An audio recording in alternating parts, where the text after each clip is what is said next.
تو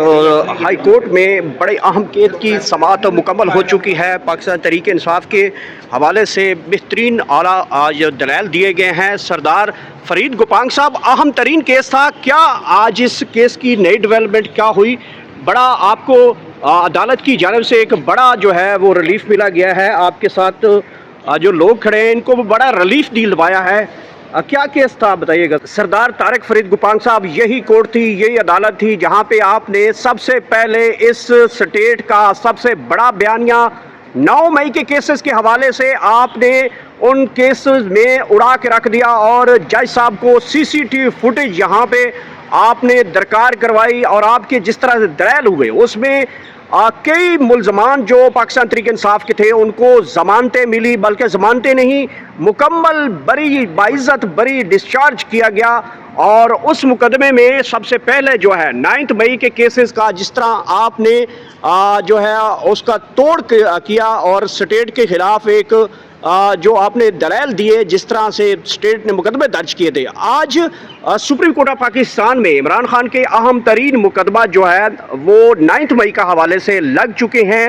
کیونکہ آپ کے آبزرویشن میں یا آپ کے جو دلائل ہیں یا آپ اس کیس کی مکمل سٹڈی کی ہے، تو کیا سمجھتے ہیں کہ سپریم کورٹ آف پاکستان میں اب یہ کیس چلے گئے ہیں تو وہاں پہ ان کیسز کا کیا مستقبل دیکھ رہے ہیں؟ دیکھیں، میں نے سنا ہے وہ سارے کیسز ایون دو کہ ڈسچارج نہیں ایکوٹ ہوتا ہے۔ ہائی کورٹ میں جب اپیل ہوئی تو اپیل کے اندر that has been acquitted from the charge. اب اس کے اندر جب ایکوٹ ہو گیا، میں نے سنا ہے کہ اس کے اوپر بھی اسٹیٹ جو ہے وہ سپریم کورٹ جا رہی ہے۔ ام سرپرائز، یہاں دیکھیں کتنے لینتھی آرگومنٹس ہوئے، اور آنریبل ڈی بی نے واضح طور پر یہ کہہ دیا کہ ان کیسوں میں تو کچھ بھی نہیں ہے۔ تو اب ان کیسوں پہ اسٹیٹ کے ایکسپینسز خرچ کر کے، اسٹیٹ کا ٹائم ضائع کر کے، اور اسٹیٹ کی میں کہتا ہوں انرجی ضائع کر کے، لاکھوں کروڑوں روپے ضائع کر کے خان صاحب کے اگینسٹ وہ کیسز کو جو ہے لے کے جا رہے ہیں سپریم کورٹ میں، اور جو یہاں سے جو ہے وہ ایکوٹ ہوئے ہیں ان کے اگینسٹ بھی وہ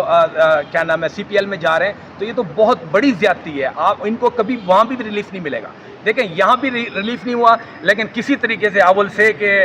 لرنڈ اے ٹی سی کو، میں تو نہیں کہوں گا کہ کوئی ایسا مینیج کیا ہے، بٹ میں یہ ضرور کہوں گا کہ وہ ججمنٹ ہے وہ بڑی ڈوبیشیس قسم کی ججمنٹ ہے۔ وہ ایسی ججمنٹ ہم لوگ پڑھتے نہیں ہیں عموماً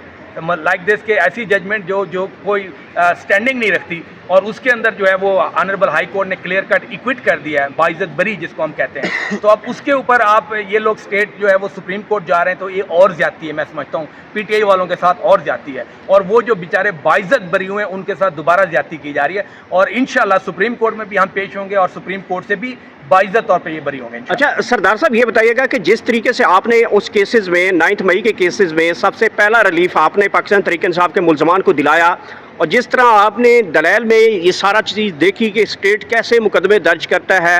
کیسے تھانوں کو آگ لگ جاتی ہے، کیسے جو ہے پولیس کی گاڑیاں جلائی جاتی ہیں، کیسے وہ سارا ایویڈنسز جب آپ نے پوچھے تو اسٹیٹ کے پاس تو کوئی چیز جواز نہیں تھی، اور یہ 9 مئی کے مقدمے جس طرح کی آپ نے اس دن ٹوپی اور ڈنڈا، ڈنڈے سے ٹوپی، ٹوپی سے ڈنڈا آپ نے بتایا، اور ججز صاحب سے آپ نے سی سی ٹی فوٹیج درکار کرائی، تو کیا سمجھتے ہیں کہ یہ پاکستان تحریک انصاف کے جو باقی 9 مئی کے کیسز ہیں جو اس وقت ایک بہت بڑا بیانیہ ہے اسٹیٹ کا، وہ سارے کے سارے کیسز اسی طریقے سے بنائے گئے ہیں؟ دیکھیں میں اب اے ٹی سی میں بھی دوستوں نے انگیج کیا ہے، اور ان کے اندر بھی میں پیش ہو رہا ہوں، انشاءاللہ وہاں نہیں ہونے لگی سزا۔ دوسری بات یہ کہ دیکھیں جو ریکوری تھی وہ کیا تھی ملزمان کے اوپر، وہ تھی ایک جھنڈا تھا، اور ساتھ میں انہوں نے کہا جی ایک ڈنڈا ہے۔ اس پہ ہم نے آرگومنٹس کیے کہ جھنڈے کے ساتھ تو ڈنڈا تھا، وہی جھنڈے سے ڈنڈا نکالا اور ہم پہ امپلیکیٹ کر دیا گیا۔ تو اس بات پہ آنریبل ہائی کورٹ نے دوسروں سے بھی پوچھا کہ یہ بتائیں از دیئر اینی اسپیسیفکیشن، کوئی ڈنڈے پہ لکھا ہوتا ہے کہ یہ ڈنڈا جو ہے وہ فلاں کا ہے یا فلاں کا ہے، تو آپ ریکور کر کے لے آئے، اسٹونز 120 لے کے آئے، شیشے ٹوٹے ہوئے، راک لے کے آئے، اس طرح کی یعنی فضول سی چیزیں لے کے آئے، کوئی جنرل اسپیسیفکیشن نہیں تھی۔ پھر امپورٹنٹ بات ایک اور ہے، ریکوری کہاں سے ہوئی؟ جنرل پبلک پلیس سے ریکوری کر رہے تھے۔ سچ لائک کیسز کے اندر اے ٹی سی نے جو سزا دی، میں تو سو مینی ٹائمز کہہ چکا ہوں، بہت بڑا ظلم کیا۔ اے ٹی سی کے بہت قابل جج ہوتے ہیں، اور وہ ان ججوں کو اے ٹی سی میں لگایا جاتا ہے جو انتہائی قابل ہو۔ تو قابلیت پہ میں کہوں گا دے آر ویری کمپیٹنٹ، ہمارے بہت اچھے جج صاحبان ہیں، بٹ یہ ہے کہ میں سمجھتا ہوں بغیر کسی انفلوئنس کے، بغیر کسی ڈکٹیشن کے، یا بغیر کسی کے کہنے پہ ججمنٹ پاس نہ کی جائے، ججمنٹ انڈیپینڈنٹلی پاس کی جائے۔